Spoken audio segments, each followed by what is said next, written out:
अच्छा जी, ये दो प्रैक्टिकल आज हम करेंगे। Trace the path of the ray of light through glass prism and measure the angle of deviation.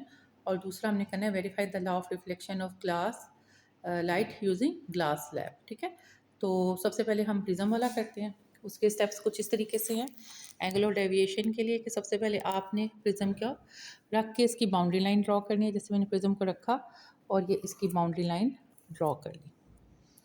ठीक है, बाउंड्री लाइन ड्रॉ करने के बाद स्केल की हेल्प से हम इनको ज्वाइन कर देंगे ताकि एक प्रॉपर जो ट्रायंगल है वो हमारी बन जाए। बल्कि प्रिज्म को वापस रख के ज़रा थोड़ा सा और इसको हम करते हैं। ठीक है, प्रॉपर बाउंड्री लाइन बनानी बहुत ज़रूरी है। ये 3 पॉइंट्स इसके मैंने एजेस पे लगा लिए।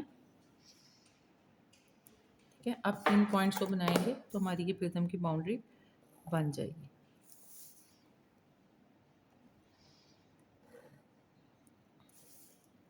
सेकंड स्टेप में ये जो साइड है मेरी लेफ़्ट हैंड साइड, यहाँ पे मैंने नॉर्मल ड्रॉ करना है with the help of T. ये टी को रखा इस तरीके से सेंटर में। तो एक मैंने 90 के एंगल पे निशान लगाया और दूसरा मुझे 60 का एंगल चाहिए, इंसिडेंट एंगल। तो 90 से 80, 10, 20, 30, 40, 50, 60। तो ये मैंने 30 पे निशान लगाया, तो बेसिकली ये 60 यहाँ से 30 है, तो दरमियान में एंगल होगा 60। अब इन दोनों पॉइंट्स को अगर मैं मिला दूँ तो ये मेरे पास जो एंगल है ये 90 डिग्री का, यानी कि ये नॉर्मल आप इसको कह सकते हैं, इट इज़ नॉर्मल।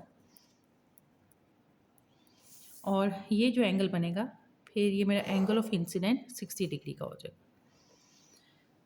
तो मेरा ये थीटा आई जो है वो 60 डिग्री का है। ये एंगल ऑफ इंसिडेंस हो गया। अब एंगल ऑफ इंसिडेंस पे हमने पिन लगानी है और इसको हमने दूसरी साइड से देखना है। तो ये 2 पिन्स हैं, इसको हम एंगल ऑफ इंसिडेंस पे लगाते हैं।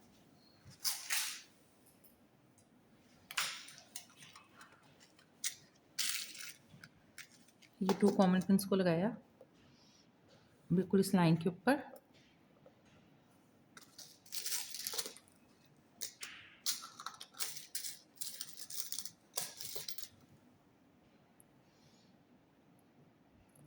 ठीक है, अब मैंने दूसरी साइड से इसका इमेज रखना है। प्रिज्म को यहाँ पे रखा वापस, और वापस रखने के बाद बिल्कुल उसी लाइन पे रखेंगे जो हमने ड्रॉ किया है। अब इसका देखते हैं इमेज इस साइड से। इस साइड से देखें, एक पॉइंट ऐसा आएगा जहाँ पे ये पिंस जो हैं वो अलाइन हो जाएंगे। जिधर ये पिंस अलाइन हो रही हैं मैंने उनके सामने एक करीब करके पिन लगानी है। मैं आपको क्लोज करके दिखाती हूँ। इनकी बेसिकली हमने टॉप्स नहीं देखना, इसका बेस देखना है। चलिए मैं आपको लगा के दिखाती हूँ। ये देखिएगा, अब ये जो चारों पिन्ने हैं ये अलाइन है, यानी कि एक लाइन। ठीक है, ये देखिए ये चारों पिन्ने एक लाइन में, ऊपर से नहीं मिल रही लेकिन नीचे से ये मिल रही हैं। अब अगले स्टेप्स देखिएगा। नेक्स्ट स्टेप्स में हमने क्या करना है, थोड़े से स्टेप्स हैं वो करते हैं तो हमारा एंगल ऑफ डेविएशन निकल आएगा। मैंने उठा लिया इनको और पिन्स को मैंने मार्क करना है। इनको मैंने इनसर्कल कर दिया। जैसे ये लाइन मेरी पहले की लगी हुई थी, तो इस पिन को मैंने नाम दे दिया पी का, इसको क्यू का, इसको आर का और इसको एस का। अब आर और एस को हमने ज्वाइन कर लेना है। हमारी जो प्रिज्म की ये राइट वाली साइड है, इसको हम नाम अभी नहीं रखा, ए बी सी भी नाम दे सकते हैं एज यू विश। तो मैंने इसको, जो मेरी ये साइड है इससे मैंने ज्वाइन कर लिया, जिसको मैं नेम दे सकती हूँ। ये साइड अगर ए है, ये बी है, ये सी, तो मैंने आर और एस को यहाँ से ज्वाइन कर दिया। अब इसी तरीके से मुझे यहाँ पे भी नॉर्मल चाहिए, तो इसी पॉइंट पर जहाँ पे मेरी ये रे ज्वाइन हो रही है, तो मैंने यहाँ पे 90 के ऊपर डॉट लगाया, तो मुझे यहाँ पे भी नॉर्मल मिल जाएगा। तो मेरा फिर ये एंगल ऑफ इमर्जेंस भी मुझे मिल गया, ये नॉर्मल। और ये जो एंगल है इसको मैं बोलूँगी एंगल ऑफ इमर्जेंस,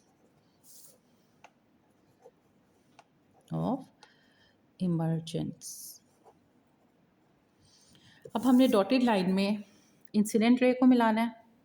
ये इंसिडेंट रे को डॉटेड लाइन में लेकर आए और ये इमर्जिंग रे को डॉटेड लाइन में पीछे की तरफ एक्सटेंड किया। ये जो एंगल है ये हमारा एंगल ऑफ डेविएशन है। ये this is hour angle of deviation. अब इसको मेजर करते हैं। आपको पता है इंसिडेंट एंगल मेरा 60 डिग्री है, तो एंगल ऑफ डेविएशन देखते हैं हमारा कितना आया। ये मैंने डी को इस तरीके से रखा कि मेरी जो ज़ीरो वाली लाइन है वो बिल्कुल मेरी मीट कर रही है। ये देखिएगा, ये ज़ीरो वाली लाइन, ये ज़ीरो, ये बिल्कुल इस लाइन के ऊपर है जो मेरा एंगल ऑफ इमर्जेंस वाली लाइन है। तो ये जो डॉटेड लाइन है, अगर इसको मैं थोड़ा सा एक्सटेंड कर लूँ ताकि हम इसको डी में देख सकें अच्छे से,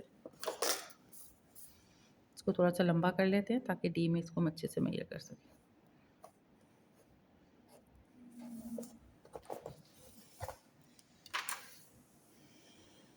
चलिए, ये इसको अब मैंने ओरिजिन एक तरह से हमारा उस पर रखा, तो आप ये देखिए मेरा एंगल कितना बन रहा है, 0, 10, 20, 30, 40, और ये 40 के आगे मेरे पास 2 पॉइंट्स हैं, यानी कि ये मेरे पास जो एंगल बन रहा है तकरीबन 42 डिग्री बन रहा है। ठीक है, ये 40 और 40 के आगे 42 डिग्री, तो मेरा यहाँ पे एंगल ऑफ इमर्जेंस जो है वो 42 डिग्री है। ठीक है, इसी तरीके से हम बाकी एंगल्स के लिए भी देखेंगे। तो जैसे यहाँ पे मेरी जो रीडिंग है वो 60 के लिए 42 डिग्री है, 50 पे लीस्ट डेविएशन होती है और 30 पे फिर इंक्रीज़ हो जाती है। अच्छा, अब जो दूसरा एक्सपेरिमेंट है मेरा, verify the law of reflection of light using glass slab, तो इसके भी स्टेप्स देख लेते हैं। हमने इसमें स्नेल्स लॉ अप्लाई करना है और फिर ग्लास के रिफ्रैक्टिव इंडेक्स भी फाइंड आउट करना है। तो इसके लिए क्या करेंगे, हम सबसे पहले ग्लास स्लैब को लेके इसकी अपने बाउंड्री लाइन ड्रॉ करनी है। ठीक है, ये ग्लास स्लैब है, इसकी मैंने ड्रॉ कर ली बाउंड्री लाइन बिल्कुल सही से। पहले चारों डॉट बना लेते हैं और फिर बाउंड्री लाइन, ताकि बाद में कोई मसला ना हो।